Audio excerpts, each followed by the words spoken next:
भारतीय सेना का एक ऐसा जवान जिसको आज भी बेड टी दी जाती है, 9 बजे नाश्ता और फिर रात का खाना भी दिया जाता है। उनके बूट रोज पॉलिश किए जाते हैं और वर्दी पर प्रेस की जाती है।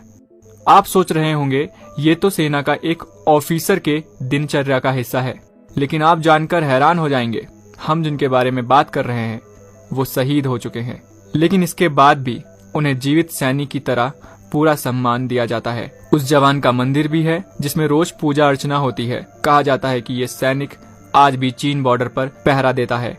अगर ड्यूटी के दौरान किसी जवान की झपकी लग जाती है तो उनको जसवंत सिंह की आत्मा चांटा मारकर चौकन्ना कर देती है।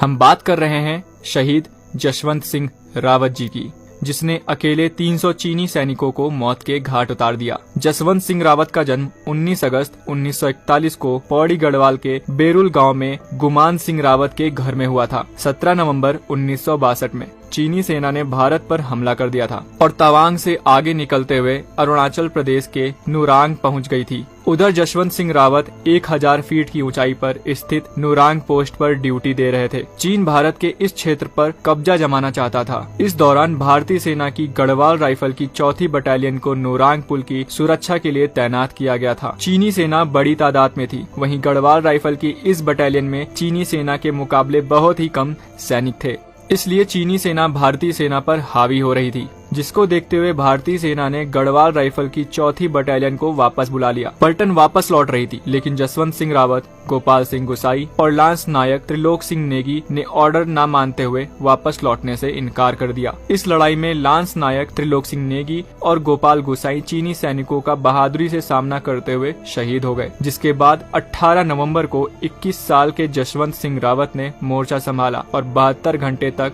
वो बॉर्डर पर चीनी सैनिकों से लड़ते रहे। जसवंत सिंह रावत ने समझदारी का परिचय देते हुए एक योजना के तहत काम किया और अलग अलग बंकरों से चीनी सैनिकों पर गोलीबारी करी। जसवंत सिंह ने 8 बंकरों में मशीन गन लगाई और छिप छिप कर कभी पेट के बल लेट कर और कभी एक बंकर से गोलीबारी करते तो कभी दूसरे बंकर से तो कभी तीसरे बंकर से दौड़ते हुए चौथे बंकर से गोलीबारी करते। अलग अलग बंकरों से गोलीबारी होने के कारण चीनी सेना ये समझ नहीं पा रही थी कि उस तरफ भारतीय सेना के कितने जवान हैं, और वो ये समझ रहे थे कि इन बंकरों में कई दर्जन भारतीय जवान उन पर गोली बरसा रहे हैं, लेकिन हकीकत कुछ और ही थी। इधर जसवंत सिंह को लग गया था कि मौत अब निश्चित है, इसलिए प्राण रहने तक तिरंगे और माँ भारती की आन बचाए रखनी है। जितना भी गोला बारूद उपलब्ध था उसके खत्म होने तक उन्होंने चीनियों को एक कदम भी आगे नहीं बढ़ने दिया और बिना थके भूखे प्यासे पूरे 72 घंटे तक यानी 3 दिन और 3 रात तक चीनी सैनिकों के नाक पर दम करते रहे। जसवंत सिंह रावत ने अकेले ही चीनी सैनिकों को रोक कर रखा था और अलग अलग बंकरों से फायरिंग करते हुए 300 से अधिक चीनी सैनिकों को ढेर कर दिया था। इस दौरान 2 स्थानीय लड़कियों ने जसवंत सिंह की मदद करी, जिनका नाम शेला और नूरा था। जसवंत सिंह जिस भी चीनी सैनिक को मारते, ये दोनों बहनें उस जवान की राइफल और हथियार जसवंत सिंह को लाकर देती। चीनी सैनिकों को मारते मारते जसवंत सिंह बुरी तरह से घायल हो चुके थे। जब उन्होंने देखा कि चीनी सैनिकों ने उन्हें चारों तरफ से घेर लिया है तो उन्हें एहसास हो गया कि उनको पकड़ लिया जाएगा, तो उन्होंने युद्ध बंदी बनने से बचने के लिए एक गोली खुद को मार दी। चीनी सेना के कमांडर ने जब ये देखा कि सिर्फ एक जवान ने चीनी सैनिकों के नाक में दम कर रखा था और 300 चीनी सैनिकों को ढेर कर दिया, तो चीनी कमांडर को ये बर्दाश्त नहीं हुआ, तो गुस्से में चीनी कमांडर जसवंत सिंह का सर काटकर अपने साथ ले गया। जिसके बाद भारतीय सेना और टुकड़ियां युद्ध स्थल तक पहुंच गई। उन्होंने चीनी सेना को आगे बढ़ने से रोक दिया। इस बहादुरी के लिए जसवंत सिंह रावत को महावीर चक्र और गोपाल सिंह और त्रिलोक सिंह को वीर चक्र दिया गया। उधर जसवंत सिंह की बहादुरी से चीन इतना प्रभावित हुआ कि लड़ाई खत्म होने के बाद उन्होंने शहीद जसवंत सिंह का सिर लौटा दिया। साथ ही साथ एक